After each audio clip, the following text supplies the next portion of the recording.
తర్వాత రోజు పిల్లలు మామూలుగా స్కూల్కి వెళ్తారు. అలా ఒక వారం రోజులు గడుస్తాయి. ఒకరోజు పిల్లలు తాతయ్య దగ్గరకు వచ్చి, తాతయ్య, ఎవరో మమ్మల్ని దూరం నుంచి గమనిస్తున్నారు అని చెప్తారు. తాతయ్య పుస్తకం తెరిచి చూస్తూ చెప్తారు, పంచభూత శక్తులు మేలుకున్నప్పుడు దుష్టశక్తులు కూడా మేలుకొన్నాయి. ఈ శక్తులను అదుపు చేయడం మీరు నేర్చుకోవాలి. ఇప్పుడే శిక్షణ మొదలు పెట్టాలి అని అంటాడు తాతయ్య.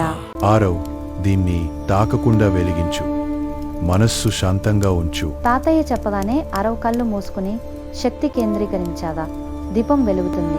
విహన్, నువ్వు ఈ మొక్కను చేతితో తాకకుండా గాలిలో ఎగిరేలా చేయాలి.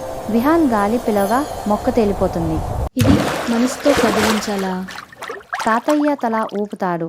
మియా గిన్నెలో నీటిని వలయాలుగా తిప్పుతుంది.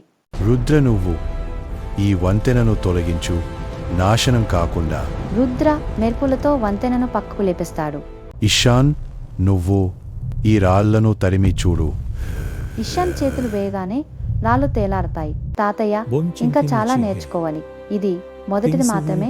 అందరూ శ్వాస విడిచి తలలు ఊపుతారు.